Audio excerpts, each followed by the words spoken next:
বলছে ওপর দিকে যাই। এই দিয়ে তাকাবেন, যে গাছে ফল ধরে সেই গাছের ডালটা নিচের দিকে না উপর দিকে, জোরে বলুন। বেশ, যারা আস্তে যারা ভক্ত হয় তাদের ভাবটি কেমন হয়? এই রকম না এই রকম? আস্তে ভক্তের ভাবটি কেমন হয়?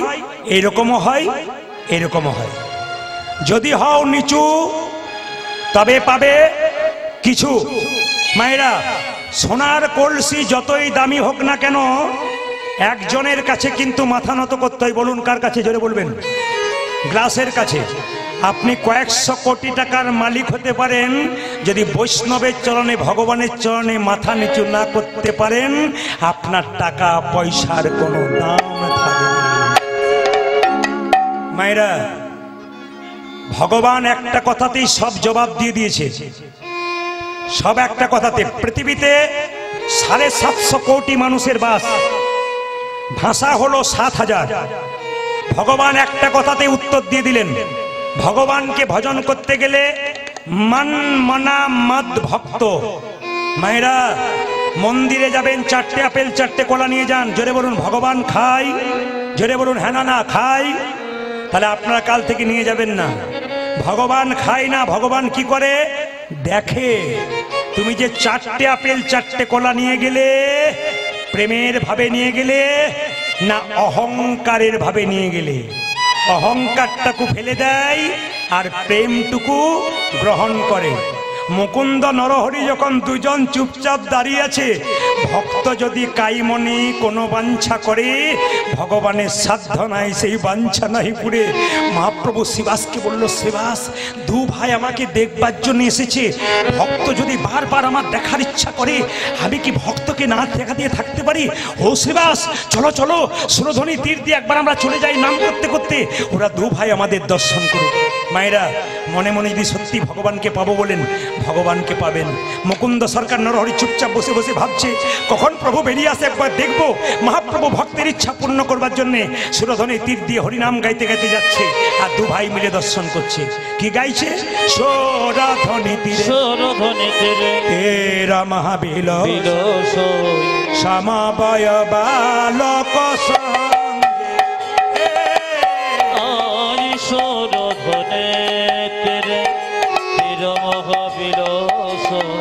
সমবয় বালক সঙ্গে তীরে তীর মহাবিলয়ে সমবয় বালক সঙ্গে তীরে তীর মহাবিলয়ে সমবয় বালক সঙ্গে আরি সুরধনে সমবয় বালক সঙ্গে করে করতালি ধ্বনি হরি ধ্বনি, আবার করে করতালি ধ্বনি হরি ধ্বনি, করে করতালি ধ্বনি হরি ধ্বনি। পূজা যে করে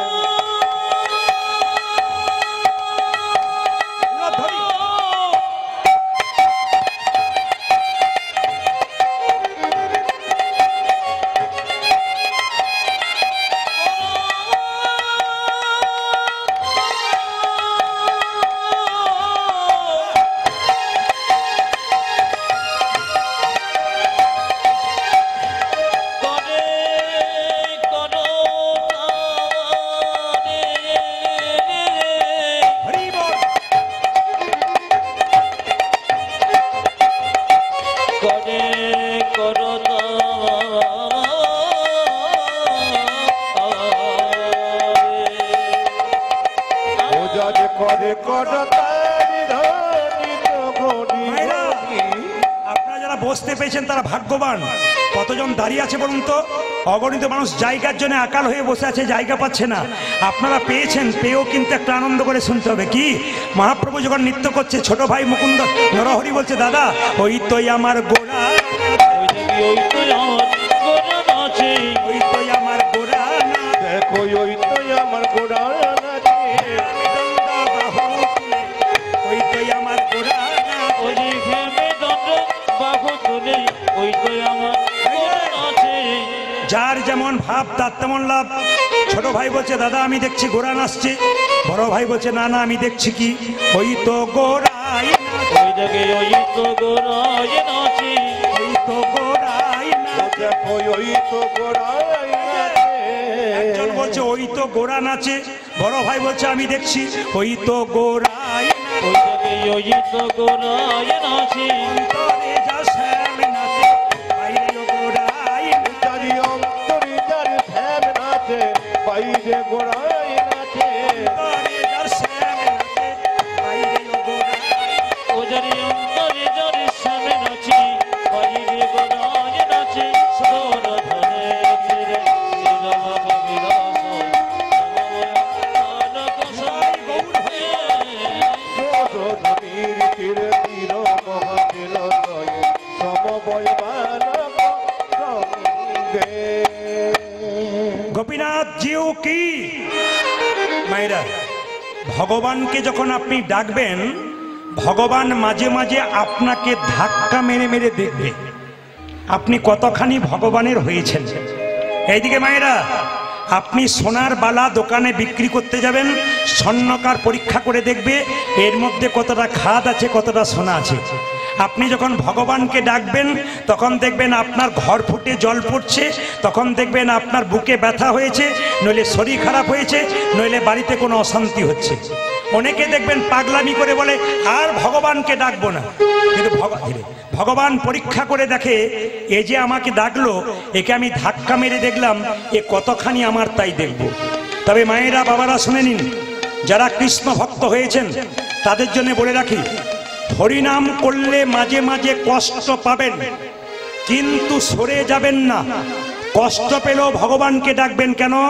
আমাকে অনেকে প্রশ্ন করে, প্রদীপ বাবু কত মস্তান রাস্তা দিয়ে পেরিয়ে যাচ্ছে, বুক ঠুকে ঘুরে বেড়াচ্ছে, বুক ফুলিয়ে ঘুরে বেড়াচ্ছে, এদের কোনো রোগ নাই জ্বালা নাই, লোক ঠকাচ্ছে মারছে ধরছে, এদের কিছু হচ্ছে না, যারা কৃষ্ণ ভক্ত তাদের এত কষ্ট হয় কেন? আমি তাদেরকে একটা উত্তরেই শেষ, কি ভগবান মানুষের জন্মের পর দুটো করে কলসি দিয়েছে, একটা পাপের কলসি একটা পুণ্যের কলসি। যে মস্তানি করছে লোক ঠকাচ্ছে ওর পাপের কলসিটা এখনো পূর্ণ হয় নাই, পূর্ণ হয়ে গেলে ভিখারির মতো রাস্তায় তাকে ঘুরে বেড়াতে হবে। আর আপনি যে কীর্তন করছেন হরিনাম করছেন আপনার পুণ্যের কলসিটা এখনো পূর্ণ হয় নাই, যখনই পূর্ণ হয়ে যাবে পরমানন্দ গোবিন্দের চরণ লাভ করে আনন্দময় জীবন যাপন করুন। এইবার সবাই লক্ষ্য করুন, দু ভাই দাঁড়িয়ে আছে, তাকাবেন, দু ভাই দাঁড়িয়ে আছে। শ্রীবাস বলল প্রভু মুকুন্দ আর নরহরি দাঁড়িয়ে আছে, কি বলবো বলুন, দুজন আশীর্বাদ পাবার জন্য এসছে। শ্রীবাসকে মহাপ্রভু বলল শোনো শ্রীবাস বলে দাও, ওদের মধ্যে যে ছোট ভাই সে আমার সঙ্গে সারা জীবন কীর্তন করবে, আমার সঙ্গে থাকবে, আর যে বড় ভাই তাকে বলে দাও সে আমার 100 জন্ম কৃপা পাবে না। ও মায়েরা, শ্রীবাস এসে বলল তোমাদের মধ্যে ছোট ভাইকে আমি গো, কি নাম? আমার নাম নরহরি। তোমার জন্য প্রভু বলেছে তুমি সারা জীবন প্রভুর সঙ্গে থাকবে, হরিনাম করবে। বড় ভাই বলল আমার জন্য কি বলেছে? তোমার জন্য প্রভু বলেছে তুমি 100 জন্ম কৃপা পাবে না, তুমি 100 জন্ম কৃপা পাবে না, তুমি 100 জন্ম গৌরী কৃপা পাবে না, 100 জন্ম গৌরী কৃপা পাবে না। যদি আপনাকে কথা কেউ বলে 100 জন্ম কৃপা পাবে না, মন খারাপ হয়ে যায় না? কিন্তু মুকুন্দ সরকার যখনই শুনলো শ্রীবাসের কাছ থেকে 100 জন্ম গৌর কৃপা পাবে না, তখন নাচতে শুরু করেছে জয় গৌর। শ্রীবাস মনে মনে ভাবছে লোকটার মাথা খারাপ হয়ে গেল, 100 জন্ম কৃপা পাবে না বলে নাচতে শুরু করেছে পাগলের মতো। শ্রীবাস জিজ্ঞেস করছে তোমাকে যে বললো 100 জন্ম কৃপা পাবে না, তুমি গৌর গৌর বলে নাচতে শুরু করেছো, আমি হলে তো বিষ খেয়ে আত্মহত্যা করতাম। শ্রীবাস বলছে, মুকুন্দ বলছে শোনো শোনো শ্রীবাস, প্রভু যদি বলতো কোন জন্মে সঙ্গ পাবে না, কোন জন্মে সঙ্গ পাবে না, তাহলে না হয় আমি বিষ খেয়ে আত্মহত্যা করে দিতাম, না হলে আমি বেশি খেয়ে আত্মহত্যা করে দিত। প্রভু বলেছে 100 জন্ম কৃপা পাবো না, কৃপা পাবো না, 100 জন্ম না হয় গৌর গৌর বলে কেঁদে বেড়াবো, আমি কেঁদে বেড়াবো। যখন 100 জন্ম পেরিয়ে যাবে, পেরিয়ে যাবে 101 জন্মে প্রভুর আমি সব এক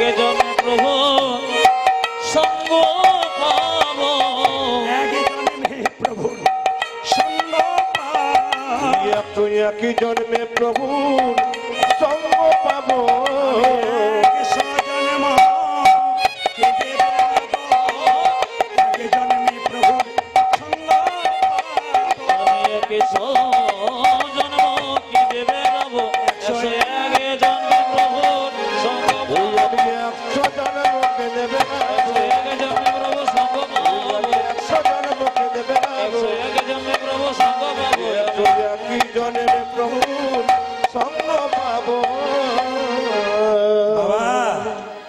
ঘন্টার কীর্তন শুনতে সে কতজনের হাঁটু ব্যথা হয়, কতজনের কোমর ব্যথা হয়, ধৈর্যচ্যুত হয়। এরা বসে বসে আজকে শিখে নিক। মুকুন্দ সরকার বলছে 100 জন্ম গৌর বলে কাঁদব, 101 জন্মে তো কৃপা পাবো। এর থেকে কি শিখে যাচ্ছেন? শুধু কীর্তন শুনলে হবে না, শিখে যেতে হবে। কি শিখছেন? কেউ যদি ধৈর্য ধরে ভগবানকে ডাকতে পারে, নাম শুনতে পারে, তার জীবনে লাভ হয়। রামকৃষ্ণদেব বলেছেন, ধৈর্য যার ভগবান তার, ধৈর্য যার নাই ভগবান তার নাই। মায়েরা বাড়িতে সবজি কাটবেন, চঞ্চল হয়ে গেলে আঙুল কেটে যাবে। রান্না করবেন, দুবার নুন দিয়ে ফেলবেন, বাড়ির লোকের কাছে গাল খাবেন। দাদা ভাইয়েরা যারা চঞ্চল, তাদের জীবনে কোনো উন্নতি নাই। মহাভারত কি বলল? যারা চঞ্চল তারা দুর্যোধনের লাইনের লোক, আর যারা স্থির তারা যুধিষ্ঠির মহারাজের দলের লোক। আজকে হরিবাসরে দেখতে পাচ্ছি আপনারা সকাল থেকে বসে আছেন, প্রত্যেকে কিন্তু যুধিষ্ঠির মহারাজের মানুষ। কারণ আপনারা যদি স্থির না হতে পারেন, এরকম করে কীর্তন শুনছেন, গৌর গোবিন্দের কৃপা তো আপনাদের আগে হয়ে যাবে। বাবা, ভক্ত যদি চোখের জলে কাঁদে, ভগবান সহ্য করতে পারে না। তাড়াতাড়ি শিবাসকে ডেকে বলল, শিবাস তুমি কাঁদছো কেন? প্রভু, আমার ভাইকে তুমি কৃপা করলে, আমাকে করলে না। কি দোষ করেছিলাম প্রভু? আমার ভাই তোমার সঙ্গে কীর্তন করবে, আমি অপরাধ করেছি নাকি? মহাপ্রভু শিবাসকে বলল, তোমার মাথায় হাত দিয়ে আশীর্বাদ করে জগতের সবাইকে জানিয়ে দিলাম, শোনো শ্রীবাস, তোমরা শোনো মুকুন্দ, তোমরা দু ভাই মিলে যদি হরিনাম করতে চলে আসো, বাড়ির সব না খেয়ে মরবে, কাল থেকে আর হরিনাম করবে না। তোমার ভাইকে আমার সঙ্গে রাখলাম, তোমাকে পাঠিয়ে দিলাম। তবে শোনো মুকুন্দ, কি বনের মধ্যে বড় বড় গাছ থাকলে যেমন ছোট ছোট গাছগুলোকে ঝড়ঝঞ্ঝা থেকে রক্ষা করে, এ সংসারে যারা বড় ভাই বড় বউ হয়, তাদের দায়িত্ব সংসারে সবচাইতে বেশি হয়। ভগ মুকুন্দ, এই দেখো শোনো, তোমার মাথায় হাত দিয়ে আশীর্বাদ করে দিলাম, তুমি আজ থেকে বাড়িতে গিয়ে যাকেই চিকিৎসা করবে তারই রোগ ভালো হয়ে যাবে। তবে মুকুন্দ, তুমি বাড়ি ফিরে যাও, একটা গোপীনাথের মন্দির তৈরি করো, জীবের দ্বারে হরিনাম দাও, আর গরিবের চিকিৎসা করো। দেখো বাবু, কারো কাছে 1 পয়সা নিও না। আমি তোমার মাথায় হাত দিয়ে আশীর্বাদ করলাম, কাল থেকে যাকেই চিকিৎসা করবে তারই রোগ ভালো হয়ে যাবে। মুকুন্দ, ফিরে যাও, ফিরে যাও, ফিরে যাও, ফিরে যাও, খণ্ডে ফিরে যাও, ফিরে যাও, ফিরে যাও, শিখণ্ডে ফিরে যাও, ফিরে যাও, ফিরে যাও, শিখণ্ডে ফিরে যাও, আজ ফিরে যাও, ফিরে যাও, শিখণ্ডে ফিরে যাও। দারে দারে গিয়া চরণে ধরিয়া, তুমি দরে দরে গিয়া চরণে ধরিয়া, দারে দারে গিয়া চরণে ধরিয়া, ও তুমি দাঁড়ে দাঁড়ে গিয়া চরণে ধরিয়া, হরিলা দিলা, তুমি দরে দরে গিয়া চরণে ধরিয়া, হরে না বীরা, ফিরে যাও, ফিরে যাও, শিখণ্ডে ফিরে যাও, ফিরে যাও, ফিরে যাও, শিখণ্ডে ফিরে যাও। আমার মহাপ্রভুর আজ্ঞা পাইয়া মুকুন্দ চলিলা, মুকুন্দ চলিলা, আমার মহাপ্রভুর আজ্ঞা পাইয়া মুকুন্দ চলিল, মুকুন্দ চলিল, মহাপ্রভুর আজ্ঞা পাইয়া মুকুন্দ চলিলা,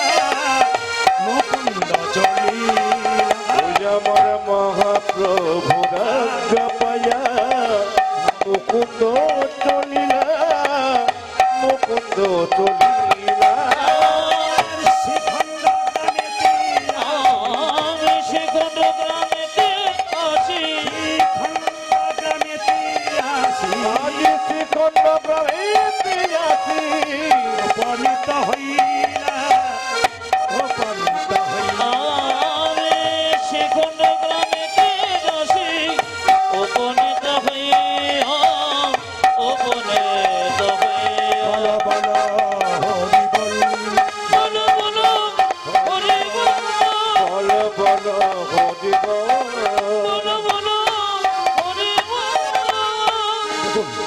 কীর্তনের ফাঁকে ফাঁকে কত সুন্দর শিক্ষা আছে, বাস্তব শিক্ষা। তাকাবেন আমার দিকে। মুকুন্দ সরকার বাড়ি ফিরে এলো, মন্দির তৈরি করে দিল।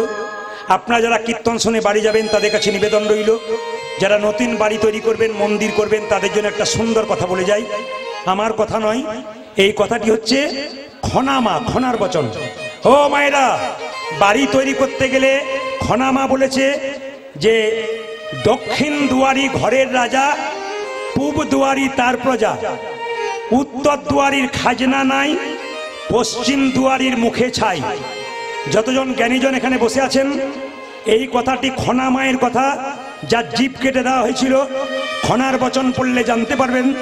আজকে মুকুন্দ সরকার বাড়ি এলো, কিন্তু সবাই লক্ষ্য করুন, খনার বচনের মতো মানলো। কি মানলো? তাকাবেন কি বলছে। বলছে দক্ষিণ দুয়ারি ঘরের রাজা, পূব দুয়ারি তার প্রজা, উত্তর দুয়ারির খাজনা নাই, পশ্চিম দুয়ারির মুখে ছাই।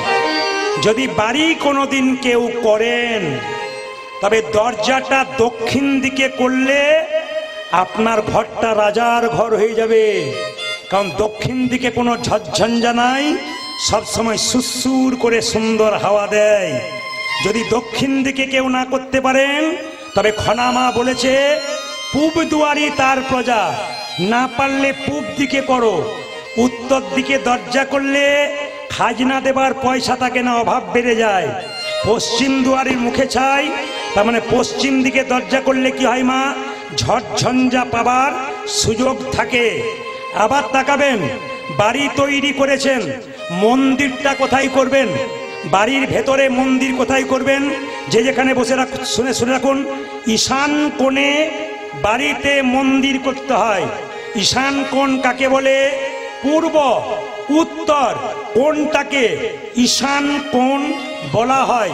সাবধান থাকবেন, যতজন কীর্তন শুনতে এসছেন, বাণীগুলো শুনে নেবেন, জীবনে ব্যবহার করবেন, শিখবেন। যদি কেউ ঈশান কোণে কোনোদিন বাথরুম পায়খানা করে, আমার কথা নয়, বড় বড় জ্যোতিষ পণ্ডিতরা বলছেন, যদি কেউ বাড়ি তৈরি করে ঈশান কোণে বাথরুম পায়খানা করে ফেলে, তবে জেনে নেবেন তার বাড়িতে বেশ কয়েক বছরের মধ্যে একজন আত্মহত্যা করতে চলেছেন। তাই বারবার বলবো, অনেকে প্রশ্ন করতে পারেন, প্রদীপ বাবু আমার বাড়িতে ঈশান কোণেই পায়খানা ঘর, তাহলে এখন করব কি? আমার তো জায়গা নাই। জ্যোতিষ বন্ধু আমার প্রচুর আছে, তাদের সঙ্গে প্রায় দিন আমার আলোচনা হয়। বললাম তাহলে কি করা যায়? বললেন জ্যোতিষ শাস্ত্র বলেছে, যদি বাথরুম পায়খানা বাই চান্স আপনার ঈশান কোণে হয়, তবে আপনি এক বাটি লবণ দোকান থেকে কিনে এনে, টাটকা লবণ, ঈশান কোণে বাথরুমের কোনো এক জায়গায় রেখে দেবেন। প্রতি মাসে মাসে একবার করে পরিবর্তন করে নেবেন। আপনি যে রান্না করবেন, রান্নাঘরটা কোন ঘরে হবে? অগ্নিকোণ, পূর্ব দিকে মুখ করে রান্না করবেন। যখন বাড়িতে শোবেন, জ্যোতিষশাস্ত্র বলল দক্ষিণ দিকে মাথা করে শুতে হয়, উত্তর দিকে পা করে শুতে হয়। উত্তর দিকে মাথা করে শুতে নেই কেন? তাকাবেন, আমাদের পূর্বপুরুষ যারা মারা গেছে, তারা জমের দুয়ার হচ্ছে দক্ষিণ দুয়ার। তাই সব সময় পূর্বপুরুষরা দক্ষিণ দিকেই থাকেন। দক্ষিণ দিকে পা করে শুলে পূর্বপুরুষদেরকে অপমান করা হয়। দক্ষিণ দিকে পেছন করে কেউ বাথরুম বসলে পূর্বপুরুষকে অপমান করা হয়। এই জন্য মাথায় রাখবেন, এক দক্ষিণ দিকে মাথা করতে পারেন, এক পূব দিকে মাথা করতে পারেন, উত্তর দিকে মাথা নয়। হিসাব বলে দিলাম, মুকুন্দ সরকার একটা গোপীনাথের মন্দির তৈরি করলো। যাকে চিকিৎসা করছে তারই রোগ ভালো হলো। সেই সময় বাংলার একজন নবাব ছিল মালদাতে। যদি কেউ যান মালদা, আমি প্রতিনিয়ত মালদাতে গান করি। মালদার গৌর বলে একটা জায়গা আছে, ওখানে একজন নবাব ছিল মুসলমান, তার নাম হুসেন শাহ। তার পেটে একবার যন্ত্রণা হলো, একজন বলল নবাব তোমার পেটের যন্ত্রণা কেউ ভালো করতে পারলো না, একজন ভালো করতে পারবে। বলে কে পারবে? শ্রীখণ্ডে যদি মুকুন্দ কবিরাজের বাড়ি যেতে পারো, তবে শর্ত আছে। কি?